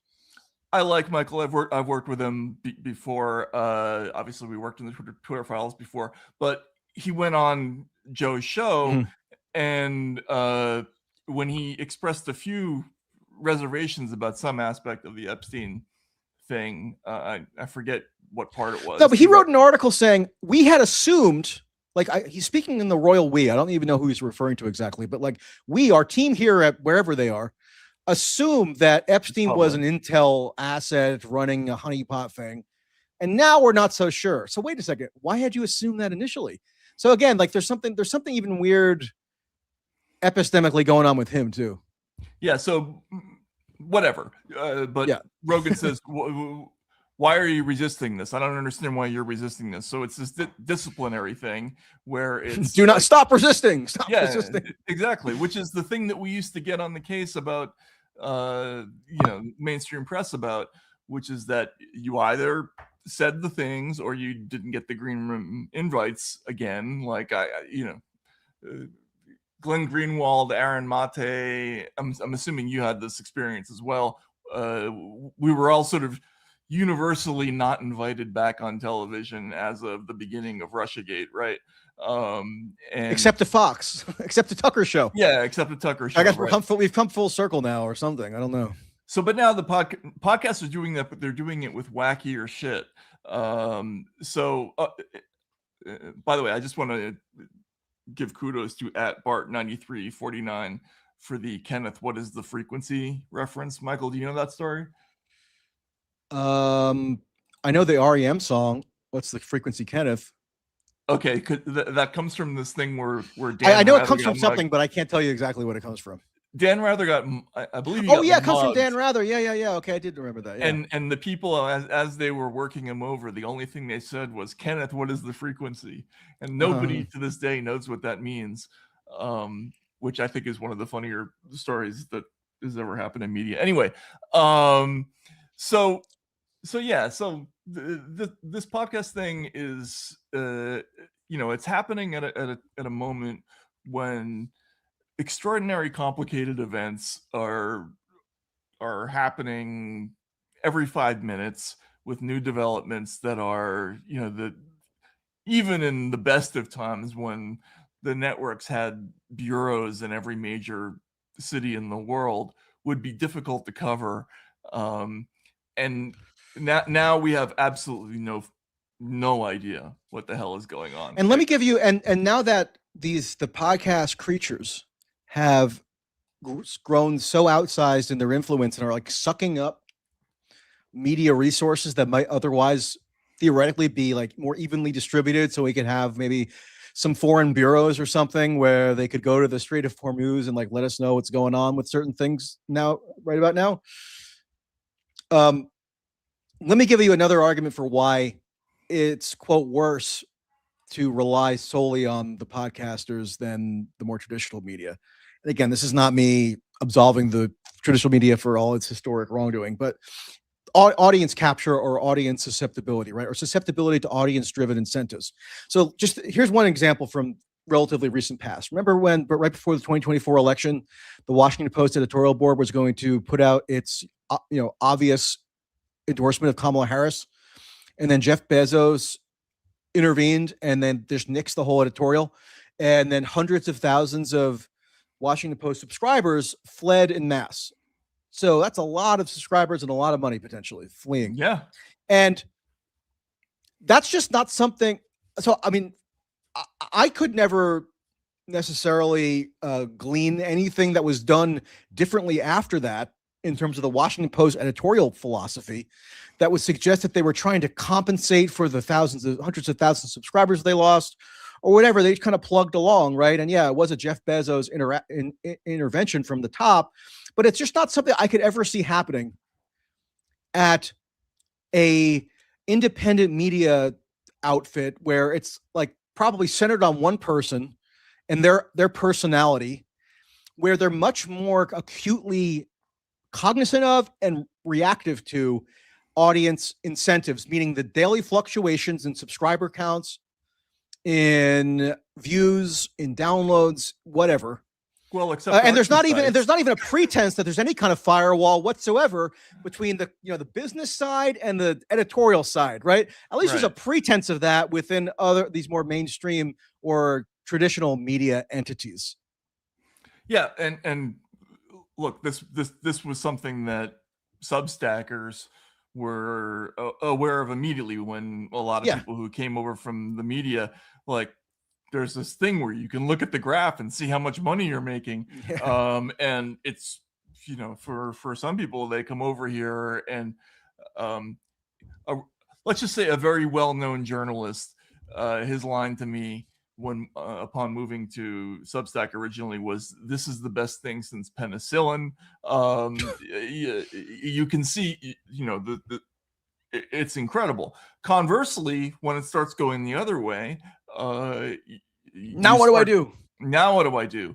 Now the only thing, the only way to honestly deal with that moment is to just embrace the fact that you're going to lose money, and potentially friends and people who might retweet you and all these other things, because when you start saying, when you don't go along with the current thing, the punishments have escalated.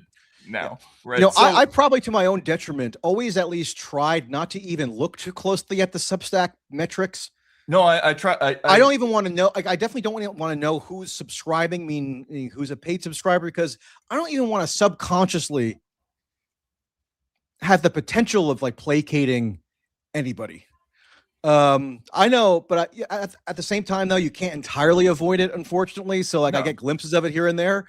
And like, I just know, like, when I first started getting really immersed in the Epstein stuff, you know, last July, August, I got hammered on every metric, on every platform. Absolutely. But you know, I don't really care. Maybe I'm in a position where I'm able to not care so much because I don't have, like, for example, like 4 dependents who's like college tuitions I have to pay at the moment.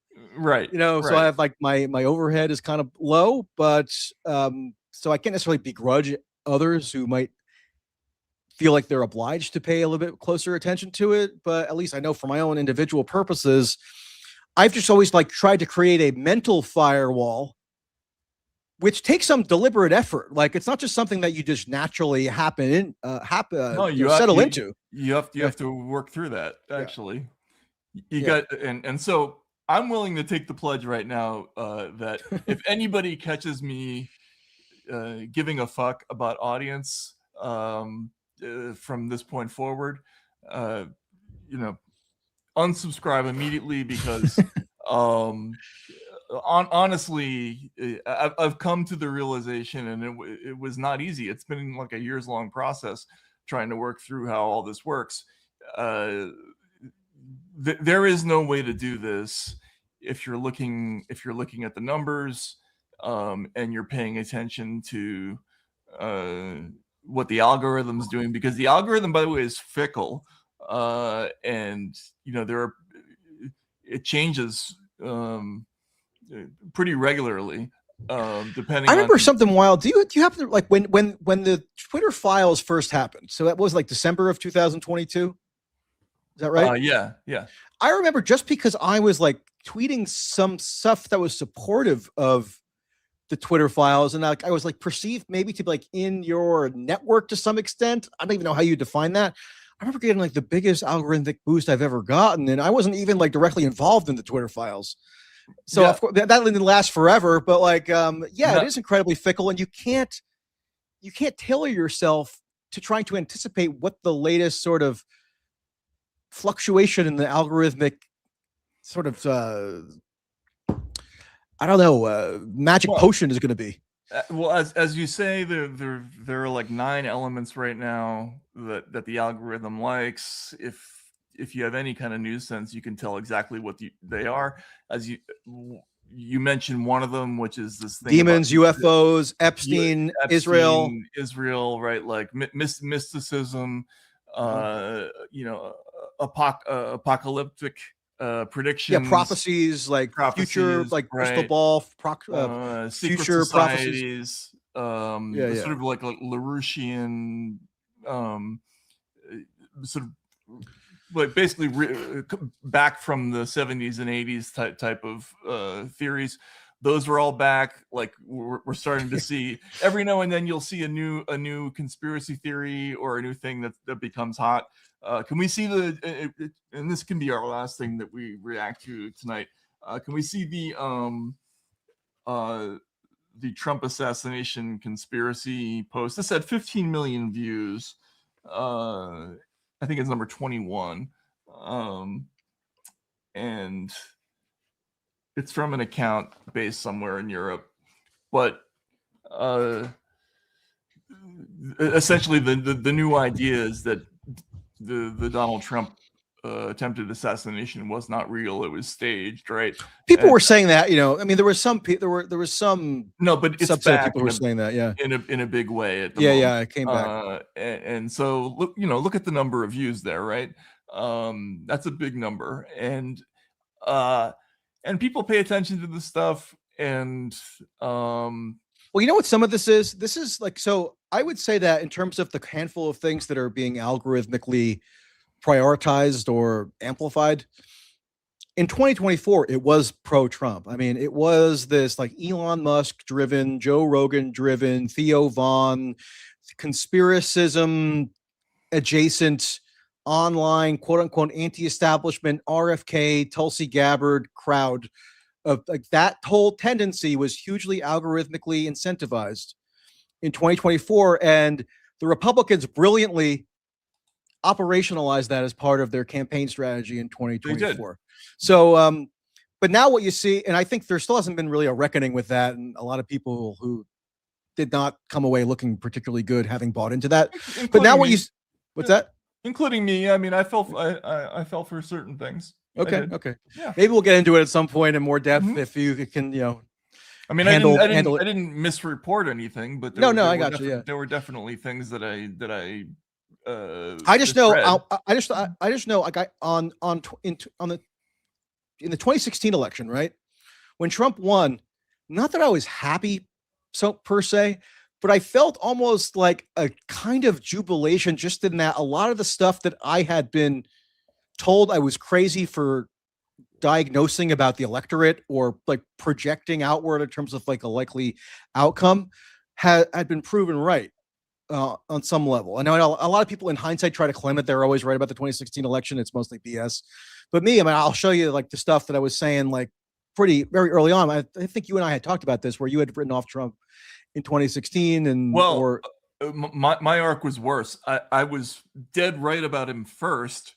Then I renounced myself in the middle of the race. What, after the Access Hollywood tape or something? Or no, I got talked out of it by a pollster at the convention. But my first article was about how America made Trump unstoppable, and that was like. But in 2024, right? 2024, much different. I felt just a palpable sense of dread.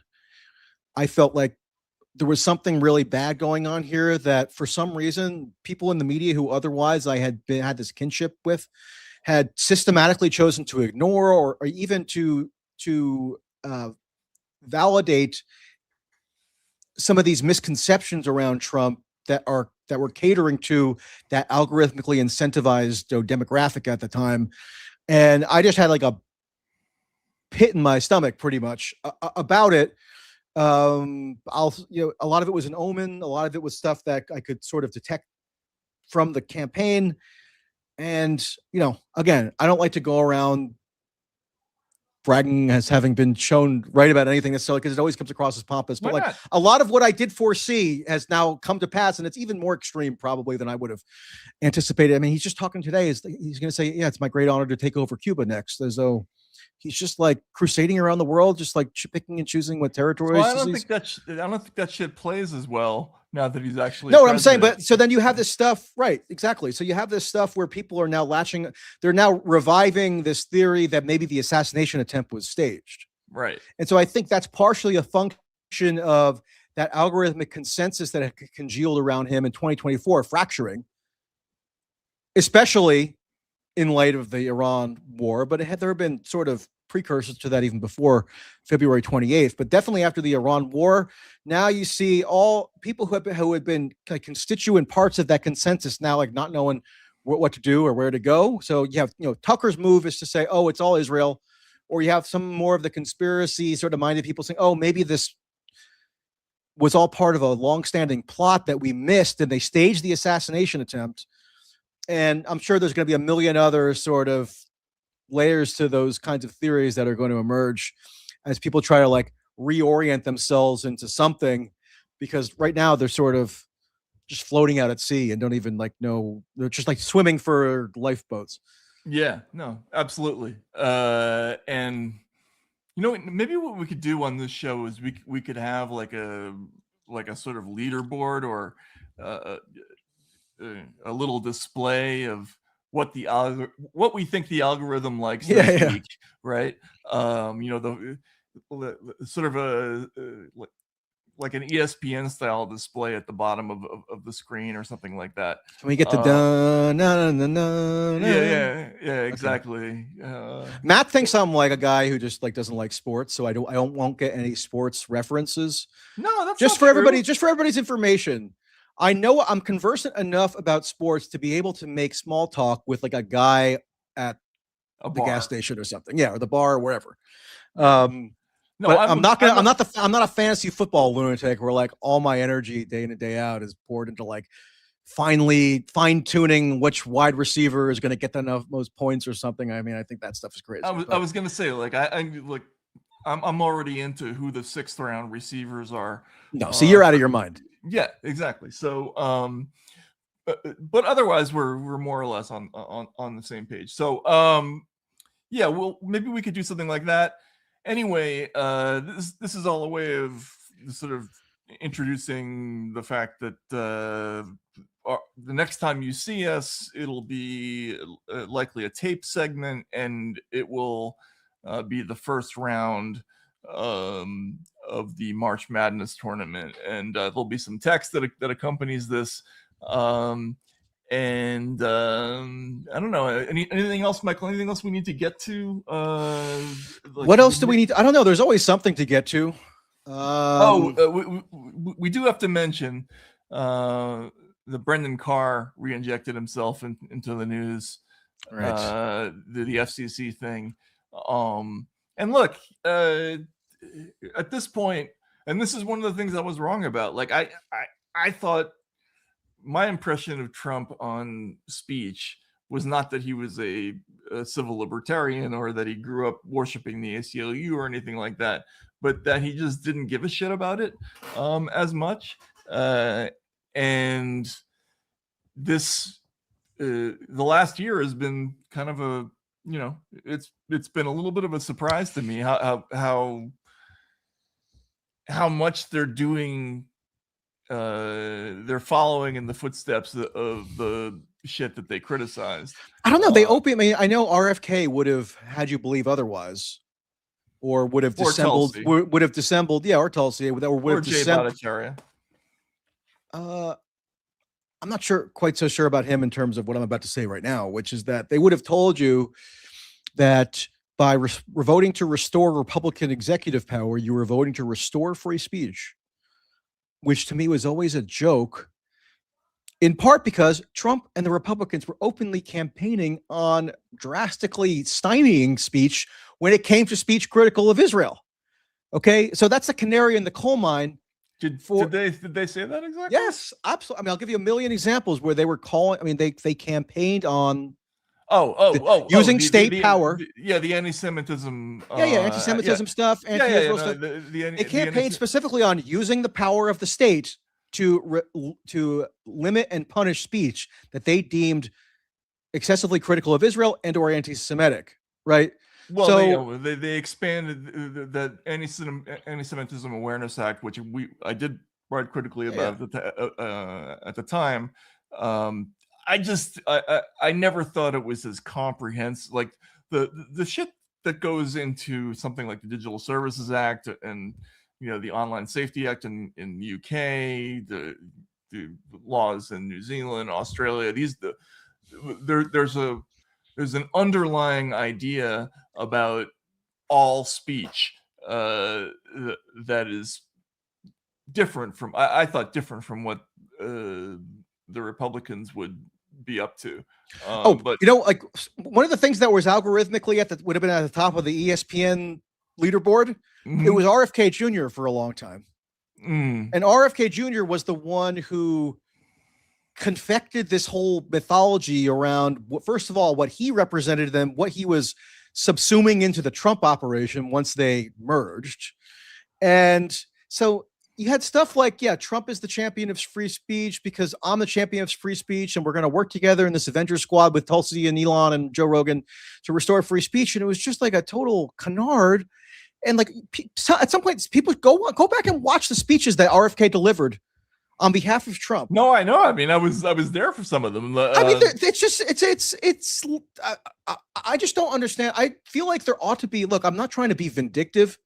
I just feel like if you were part, not you personally, but if one was part of creating the impression to a mass audience that what RFK was describing in terms of the nature of whatever that new coalition was, if you were giving people the impression that that was like at all tethered in reality, that there should be some kind of reckoning done.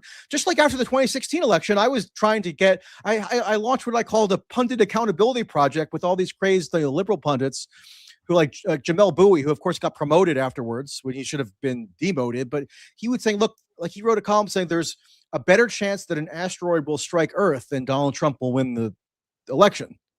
Well, yeah. Remember 538.com saying that there's a better chance that Trump will play in the NBA than win the nomination. Or, Ryan Graham famously said, look, we're not even going to cover Trump in the politics section of the HuffPost. We're going to cover him in the entertainment section because this is all just like a reality TV show shtick. So yeah, I went after people for that stuff in the autopsy phase of the 2016 election, but there's been no desire to do that for the 2024 election, which if anything might even be more consequential in terms of the depth and breadth of the media failure, at least as I see it, because you had RFK Jr. having, all this alt media, all these alt media people wrapped around his finger. And he would go, he went to the Madison Square Garden rally like a week before the election. Remember this? Mm-hmm. And he literally said that, vote Trump if you want to end the warfare state. So, because and that should have been derided as crazy at the time. What you think? What was Trump pledging not to do record-busting military budgets anymore, just like he did in the first term? Like how did RFK Jr. get the idea that Trump was going to roll back the scale of the military-industrial complex or anything in that vein? It was just total myth that he drew on his overrated family legacy to imbue himself with, and then imbue Trump with, and it was just a total it's just crazy. And I think there's got to be some accounting for it on some level, because Trump just launched a giant war in the Middle East, like on a whim. He did. And look, I didn't see that coming. I thought, I was mistaken about certain things. Like I didn't think my rationale about Trump in 2024 was different from all those people. It was based on the idea that there was something that was absolutely going to happen in the other direction, and so any variable was better than that. At least on the speech front, like there was nothing really worse that could happen than what was being planned, right? So, and now we have Brendan Carr saying, hey, if you're too mean about Donald Trump and his amazing performance as commander-in-chief as we wreck the Iranian state and try to do regime change, you better watch out because the FCC is coming for you. Which, like, even when they did this to Jimmy Kimmel after the Charlie Kirk assassination, I mean, what I immediately said was, I really resent the Trump administration right now because I really despise Jimmy Kimmel. And they're forcing me into a position where I have to, quote, defend Jimmy Kimmel, even though like the stuff that he was saying about Charlie Kirk was dumb and wasn't even funny. But like this idea that he's going to have state power now coming in to punish him is just not something that's tolerable. Although, it got kind of quickly reversed. Exactly, and like, who cares about Jimmy Kimmel? I get it. But like now this is like much higher stakes, right? Sure. Yeah. But what I would counter with is that the laws that they already have in, say, Europe and Germany are already as bad as they can be, right? Like you can be raided and detained and put in prison or put in jail for any number of speech offenses at this point. We are not yet at that point. But at this point, I don't doubt that we're headed in that trajectory. I was all for the critiques of the Democrats, whether Biden, Harris, whomever, and their speech infringing policies, which were maybe a little bit more systematized and a little bit more better polished in terms of how they enacted them. And they had obviously the sign off of these think tanks and like satellite organizations that were subsidized or given a grant or something. That's how the Democrats tend to do things, right? So I was all for a thoroughgoing critique of that. I just never understood why that had to go hand in hand with a fictitious representation of Donald Trump. Like, why? Like, why couldn't? I mean, I like the idea. Why can't we go back to journalists being crotchety, despisers of everybody? Yeah, we've already had this discussion. You're right. You're absolutely right. In hindsight,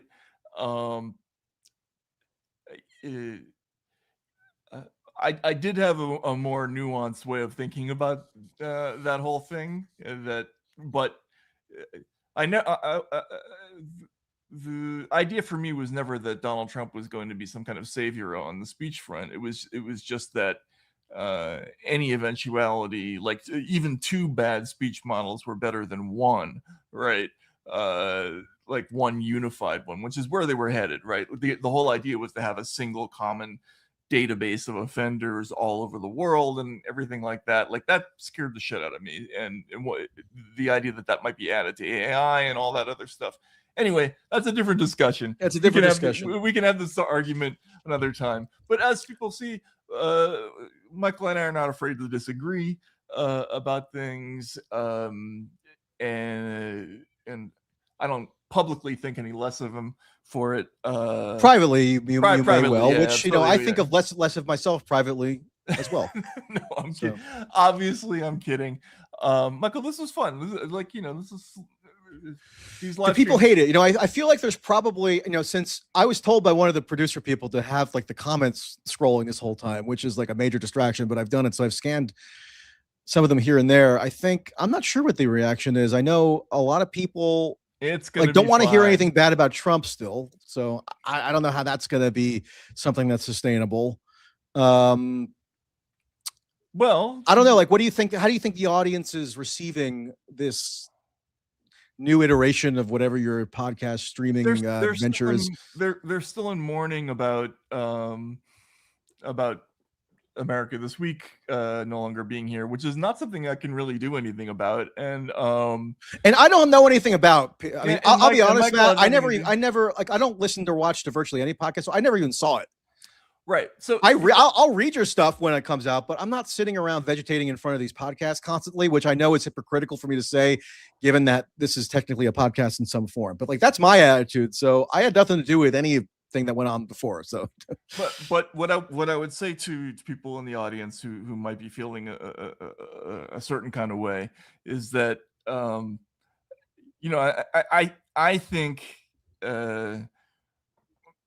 part of the motivation for doing a show like this, I'm making a bet on the idea that eventually people are going to be freaked out and wonder where they can go to not be lied to or be sold some crazy ass batshit algorithm chasing theory. We're not going to do that to you. That might not be a sexy thing at the moment, but eventually it might be a little bit reassuring. So I resent that. The internet unanimously agrees that I'm a sexy king. As I'm reminded of constantly, given all the compliments I receive about my appearance. Well, all well deserved. No, I'm kidding. No, this is fun, Michael. And look, as miserable as the descent of the media landscape is, it's also going to be extremely funny to comment on. So there's always going to be some dark humor available to access. The amount of gallows humor material is basically going to be bottomless. And for all my growing annoyance, to say the least, with the independent media or the alt media, I mean, it's still the case that I probably would be out of a job without it. So like, I'm not going to try to claim that I'm somehow totally free of any of this or like absolved from all responsibility for anything. Like I don't know. I wouldn't have made it. Like I tried for a while and nobody would give me a job at one of the mainstream outlets. So look, I'm saddled with it as well. So I'm trying. I have a personal stake in the comically gargantuan flaws now that are being made more and more manifest. So that's part of my motivation for bringing attention to them. All right. Well, either way, we're gonna have some fun going through all the craziness in the coming weeks, and I personally promise that it will be funny. So, Michael, this was fun. Thanks everybody for hanging out, and we will see you again soon. We'll let you know what the schedule is. At minimum, there will be a tape show at the end of the week, but we might do another one in between. You and I should talk about that. Okay. Whatever you want. Your wish is my command. Excellent. Thank you, everybody. And we will see you soon. All right. Take care.